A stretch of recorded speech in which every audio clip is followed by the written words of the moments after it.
ఇప్పటికి 10,000లో అయిపోవచ్చు. రోజు కూలీ చేసే వాళ్ళకి 5,000లో నెల గడవచ్చు. ఎవరికి తగ్గట్టు వాళ్ళు వాళ్ళ సంసారాన్ని చక్కదిద్దుకుంటున్నప్పుడు ఒక సినిమా చేయాలనుకుంటున్న ప్రొడ్యూసర్ మాత్రం వాళ్ళకి నచ్చినట్టు ఎందుకు చేసుకోకూడదండి? మాకు నచ్చిన అసోసియేషన్స్, మాకు నచ్చిన వాళ్ళని మేము ఎందుకు పెట్టుకోకూడదు? సరే, ఓకే, చాలా లేబర్ రూల్స్ ఉన్నాయి. అంటే నాకు ఇక్కడ లేబర్ రూల్స్ ఇంకా తెలీదు. I have been working in US for many years. అక్కడ లేబర్ రూల్స్ తెలుసు. ఒకసారి ఇప్పుడు గవర్నమెంట్ ఒక వేతనం నిర్ణయించినప్పుడు ఆ టెక్నీషియన్ కి మినిమం వేజెస్ తగ్గకుండా వెళ్తున్నప్పుడు పెంచాలి అన్నప్పుడు అది ప్రొడ్యూసర్ ఇష్టం. నిజంగా ఆ క్రాఫ్ట్మెన్ కి అంత ఇవ్వాలి అనుకుంటే ఇస్తున్నాం, హీరోలకు ఇవ్వాలి అంటున్నారు కాబట్టి ఇస్తున్నాం కదా. ఎందుకంటే ఆ హీరోకి రీప్లేస్మెంట్ లేదు. ఎగ్జాంపుల్ చిరంజీవి గారిని తీసుకోండి. ఇప్పుడు ఆల్మోస్ట్ 50 years ఆఫ్ జర్నీలో ఎంతమంది స్టార్స్ చిరంజీవి గారిని రీప్లేస్ చేశారండి? బట్ టెక్నీషియన్ వేలల్లో లక్షల్లో ఉన్నారు. Why can't we? And employment create చేస్తున్నాం కదా. మేమేం వాళ్ళ దగ్గర నుంచి ఏం లాక్కోవట్లేదు కదా. వాళ్ళు అన్నది if he's really talented, worth it, they definitely get it. Why do they need to fight for it? And అసలే పైసలు ఇవ్వకుండా పని చేయమని అడిగితే తప్పు, కానీ ఇస్తున్న వేతనాల్ని ఇప్పుడున్న పరిస్థితుల్లో ఇంటర్నేషనల్ గా ఎకానమీ క్రైసిస్ లో ఉంది. Any country you take, US, London, any other country you take, it's an economic crisis. India ఇప్పుడు ప్రస్తుతానికి మన తెలుగు రాష్ట్రాలను చూసుకుంటే ఏ వ్యాపారం బాగుందండి? రియల్ ఎస్టేట్ కి ఎవరికైనా సేల్స్ ఉన్నాయా? ఇంకా వేరే ఏ ఇండస్ట్రీలో అయినా, ఈవెన్ ఐటీ తీసుకోండి, ఎన్ని ఐటీ కంపెనీస్ బాగున్నాయి? ఐటీ కంపెనీస్ లో 30%, 50% సాలరీస్ కట్ చేసినా ఇంకా వర్క్ చేస్తున్నారు. Because there is a hope. మళ్ళీ నెక్స్ట్ టైం బాగుపడితే, ఇండస్ట్రీ బాగుపడితే వాళ్ళకి మళ్ళీ సాలరీస్ పెరుగుతాయి, ప్రమోషన్స్ వస్తాయి అని. రియల్ ఎస్టేట్ లో ఇప్పుడు ఉన్న రేట్ల కంటే 30% తక్కువకి వర్క్ చేస్తున్నారు, తక్కువకి సేల్ చేస్తున్నారు. ఎందుకండి? పరిస్థితులు బాగాలేనప్పుడు అందరూ దానికి అనుగుణంగా వెళ్ళిపోతేనే ఆ సంస్థలు, వ్యాపారాలు, సామాజికంగా అందరూ బాగుంటారు. ఇదేది లేకుండా ఒక్క ప్రొడ్యూసర్ లాస్ట్ 2 years లో hundreds of crores income make చేసి చూపించండి. Will show all the books. I'm ready to show my books. 100 crores, more than 10 crores profits చేసిన ప్రొడ్యూసర్ ఒక్కరిని చూపించండి. బుక్స్, ఐటీకి చూపించే బుక్స్ అన్ని చూపిస్తాం మేము. ప్రతి book I'm ready to show.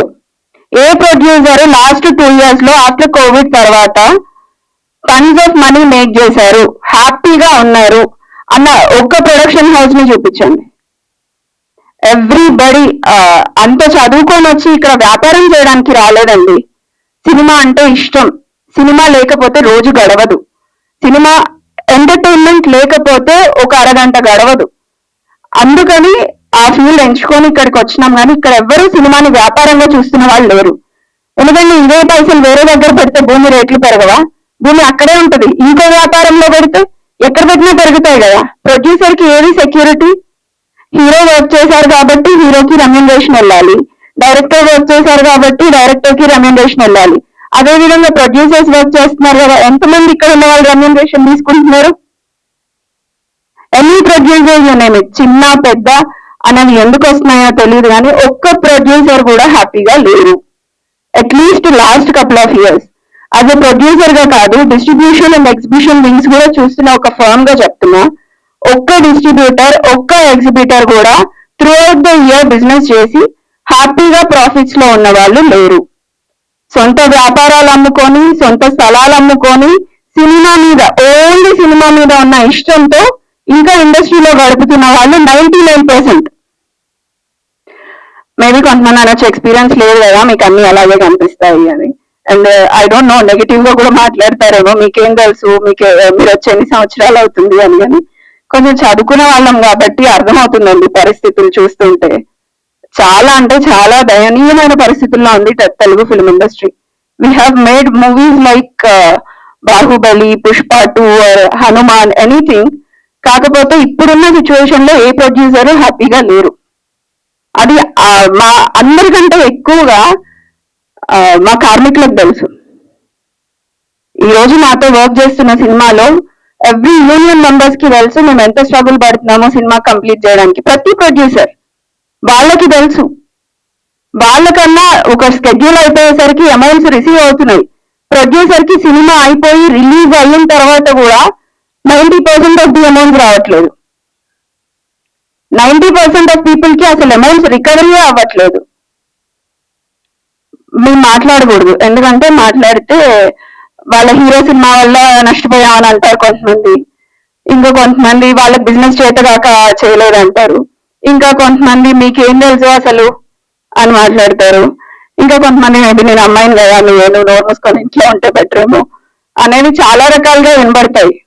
కాకపోతే ఇప్పుడు ఇండస్ట్రీ ఉన్న సిచ్యువేషన్స్ లో రేట్ హైక్ చేసే పరిస్థితుల్లో ఏ ప్రొడ్యూసర్ లేరు. అది అందరికంటే ఎక్కువ మా కార్మికుల ఎవరైతే అసోసియేషన్స్ రిప్రజెంట్ చేస్తున్నారో వాళ్ళకి బాగా తెలుసు. అసోసియేషన్స్ వాళ్ళని మేమేం తప్పు పట్టట్లేదు, ఎవరికైనా వాళ్ళకి కావాల్సింది అడిగే హక్కు ఉంది. కాకపోతే ఇది రైట్ టైం కాదు. ప్రొడ్యూసర్స్ అందరము ఏకధాటిగా ఒకసారి ఎప్పుడైతే వాళ్ళకి తెలుస్తుంది కదా ఈ సంవత్సరంలో ఎన్ని హిట్ మూవీస్ వచ్చాయండి. సో ఇటువంటి పరిస్థితుల్లో మేము వాళ్ళని కాదు అనడానికి కూడా మా దగ్గర స్ట్రాంగ్ రీజన్స్ ఉన్నాయి కాబట్టే కదా చేయలేకపోతున్నాము. ఎప్పుడైతే సిచ్యువేషన్ సినిమా ఇండస్ట్రీ బాగుపడుతుందో డెఫినెట్ గా we all there to accommodate there whatever they are asking.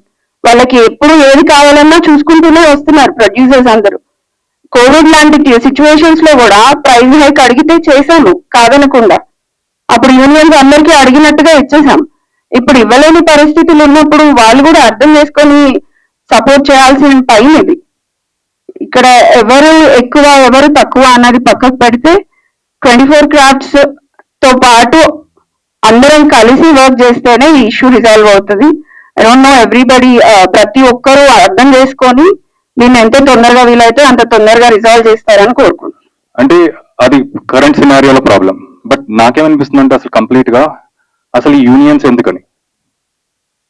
ఎందుకంటే నేను అసలు ఫస్ట్ ఫిల్మ్ యూనియన్ తోనే నేను తీయలేదు. అంటే నాకు I'm sharing my point of view. ఎందుకంటే నాకు డబ్బులు లేవు, I cannot pay the union.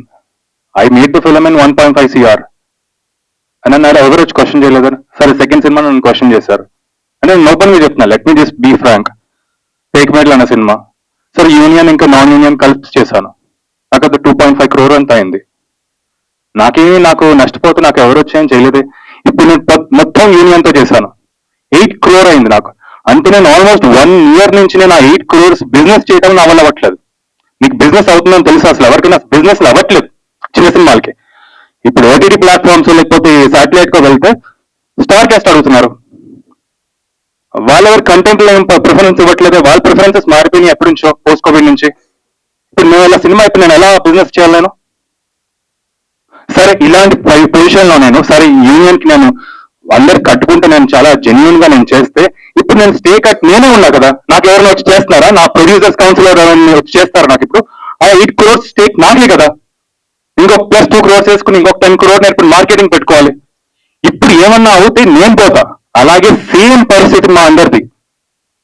ఎవ్వరు చేయరండి, ప్రొడ్యూసర్ పోతే ఎవ్వరు వచ్చి మాకు ఏమో ఆదుకోరు. మేమేగా అమ్ముకుని మళ్ళీ పిచ్చి కాబట్టి ఈ సినిమా అంటే మేము మళ్ళీ వచ్చి మేము చేయాలి. అసలు నాది ఏంటంటే అవును ఇప్పుడు పోయిందండి నాకు నిజంగానే ఒక సినారియో, నాకు సినిమా పోయింది. నెక్స్ట్ సినిమా 50 lakhs ఉంది. నేను యూనియన్ ఎందుకు పెట్టుకుంటాను? యూనియన్ పెట్టుకోలేను. నేను but I want make a film. నాకు ఇన్స్పిరేషన్ ఒక రకంగా మా అందరికి ఈ రోజుల్లోనే సినిమా ఒక 5D 17 తీశారు. సో ఎక్కడ స్టార్ట్ అయ్యి ఎక్కడ వెళ్ళిపోతున్నావో, అసలు ఎక్కడ ఈ డబ్బులు ఎక్కడ పెడుతున్నావో అసలు మాకు అర్థం కావట్లేదు అసలు.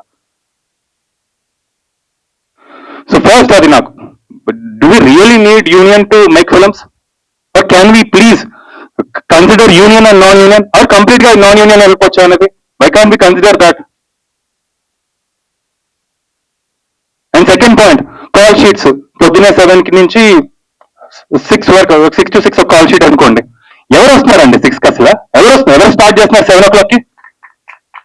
ఎవరు చేయట్లేదు. నేను వచ్చి కూర్చుంటాను లాస్ట్ కి, నేనే డబ్బులు పెట్టుకుని నేనే ప్రొడ్యూసర్ కాబట్టి. ఎవరు వస్తున్నారు? ఎవరు రావట్లేదే. అంటే ఏంది 8 కో 9 కో 10 కో పడుతుంది ఫస్ట్ షాట్. అంటే ఇన్ అవర్స్ అంతా వేస్ట్ కదా మాకు. పెట్టండి 9 to 9 పెట్టండి, మా ఇష్టం వచ్చినట్టు పెట్టండి. 12 అట్లీస్ట్ ఇదన్నా కన్సిడర్ చేయండి మాకు. 12 hours కాల్ షీట్ కన్సిడర్ చేయండి, అట్లీస్ట్ 99 కన్సిడర్ చేయండి. ఇలాంటి మా ప్రొడ్యూసర్ ఫేవర్ గా ఎవరైనా చేయరు. నిజంగా మా యూనియన్ ఎవరు అసలు నిజంగానే మమ్మల్ని వచ్చి ఆదుకోండి ఎవరిని వచ్చి. So this is what I'm pitching from my side. అసలు do really need union to make films? Second, నిజంగానే ఆ కాల్ షీట్స్ ఫాలో అవ్వాలా? ఆ 12 hours కాల్ షీట్ ఎప్పుడైనా మనం ఫాలో వచ్చాను కన్సిడర్ చేయాలి ఏంటి ఇబ్బందులు అవుతున్నాయని. I think both side should SIT together. I think producers ఒక సెపరేట్ గా పెట్టుకుని, యూనియన్ వాళ్ళు ఏదో సెపరేట్ గా పెట్టుకుని రకరకాల వాళ్ళు మాట్లాడే బదులు ఒకసారి కలిసి కూర్చుని అందరూ ఐ థింక్ ఇబ్బందులు అర్థం చేసుకోవాలి. బికాజ్ అందరూ జెన్యున్ ఇబ్బందులే చెప్తున్నారు. I think most of you will agree that వీళ్ళందరూ చెప్పేది కూడా జెన్యున్ పాయింట్సే. సో డెఫినెట్లీ ఫిల్మ్ మేకింగ్ అనేది చాలా టఫ్ అయింది. డెఫినెట్లీ ఒక 4 ప్రొడ్యూసర్స్ కలిస్తే స్ట్రెస్ఫుల్ ఎన్వైరన్మెంటే ఉంది తప్ప ఆడుతూ పాడుతూ ఎవరు లేరు. డెఫినెట్ గా ఒక సినిమా చేయాలి అంటే భయంతోనే స్టార్ట్ అవుతున్నారు. దాని అంతా రీజన్ యూనియనా కాదు, there are 100 reasons. But I think ఈ 1 పాయింట్ వచ్చింది కాబట్టి ఇక్కడ దీని గురించి డిస్కషన్ అవుతుంది. కానీ I think my request to everybody including the union is మనమందరం ఒక అండ్ ద మీడియా ఎవ్రీబడి మనమందరం ఒకే ఎకో సిస్టమ్ లో ఉన్నాం కాబట్టి క్రైసిస్ వచ్చినప్పుడు అందరం కలిసి సాల్వ్ చేసుకుని ముందుకెళ్ళి ఇండస్ట్రీని సేవ్ చేయాలి తప్ప ఒకరినొకరు బ్లేమ్ చేసుకుంటే ఐ థింక్ ఎక్కడికి వెళ్ళాం అనేది నా feeling. And I think that's what it is. Cinema industry పరిస్థితి ఏం బాగాలేదు. ఇండస్ట్రీ బాగాలేదు అంటే ముందుగా ఇక్కడ ఎఫెక్ట్ అవుతుంది ఎవరు అంటే ఒక కార్మికుడు. ప్రధాన కార్మికుడు ఎవరంటే ఒక ప్రొడ్యూసరే ప్రధాన కార్మికుడు. కార్మికుల్లో కల్లా ముందు మాకేమన్నా కష్టం వచ్చిందంటే వాళ్ళు ఎవరిని వచ్చి మా దగ్గరికి ఇదిగో మాకు ఈ కష్టం వచ్చిందని చెప్పుకుంటున్నారు. కానీ మేము వెళ్ళి ఎవరికి చెప్పుకోవాలో మాకు అగమగోచరంగా ఉన్న పరిస్థితులు ఏర్పడ్డాయి. అంటే ఇప్పుడు చాలా మంది ఇప్పుడు సినిమాలు చిన్న చిన్న సినిమాలు తీసి ఇట్లా ఈ సినిమా ఏం చేయాలి మాకేదైనా హెల్ప్ చేయండి, మాకేదైనా రిలీజ్ చేయండి అని కూడా మా దగ్గర తీసుకొస్తా ఉంటారు. అక్కడ ప్రాబ్లం అవుతుందంటే సినిమా చాలా బాగుంటుంది కానీ అక్కడ వాళ్ళు స్పెండ్ చేసిన అమౌంట్ ఏదైతే ఉంటుందో ఆ అమౌంట్ కి మనకి మార్కెట్ కి అసలు ఎక్కడ పొంతన ఉండట్లేదు. సో వాళ్ళు ఒక 3 కోట్లలో అవ్వాల్సిన సినిమాని 6 కోట్లు అయిందని తీసుకొచ్చి మా చేతుల్లో పెడితే డిస్ట్రిబ్యూషన్ సెగ్మెంట్ పరంగాను అది వర్కౌట్ అవ్వట్లేదు, థియేటర్స్ లోనూ అది వర్కౌట్ అవ్వట్లేదు. సో ఇది not just about producers also, అంటే ఇది ఒక క్యాస్కేటింగ్ ఎఫెక్ట్ లాగా అందరికీ ఎఫెక్ట్ అవుతున్న పరిస్థితి వాళ్ళ ఏర్పడింది. ఇవాళ 1 కోటి రూపాయలు 2 కోట్లు అవ్వాల్సిన సినిమాలు 7 కోట్లు 12 కోట్లు 14 కోట్లకి వెళ్ళిపోతుందంటే ఆగట్లేదంటే మనం అర్థం చేసుకోవాల్సింది ప్రధానంగా ముందు మనం ఇలాంటి కాస్ట్ కంట్రోల్ చేసుకుంటూ వెళ్తేనే మనం ముందుకెళ్ళే పరిస్థితి ఉంది. సో అంటే ప్రొడ్యూసర్ అనేవాడు ఒక తండ్రి లాంటి వాడు. ఒక తండ్రికి ఒక కష్టం వస్తే పిల్లలు నిలబడాల్సిన పరిస్థితి, కానీ వాళ్ళ పిల్లలే అటువంటి పిల్లల స్థానంలో ఉన్న వాళ్ళందరూ కూడా మీరు పోయినా పర్లేదు మేము మాత్రమే ఇక్కడ ఉండాలి అనే పరిస్థితి తీసుకొస్తే అది ఏమాత్రం సమంజసం కాదు.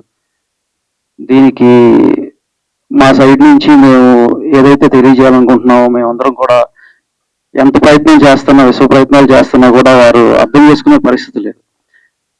మా విన్నపం ఏంటంటే మా షూస్ లోకి వచ్చి మా ప్లేస్ లోకి వచ్చి ఒకసారి మమ్మల్ని అర్థం చేసుకుంటే నిజంగా మేము పడుతున్న కష్టాలు ఏంటనేది మీకు అర్థమవుతాయని మేము చెప్తున్నాం.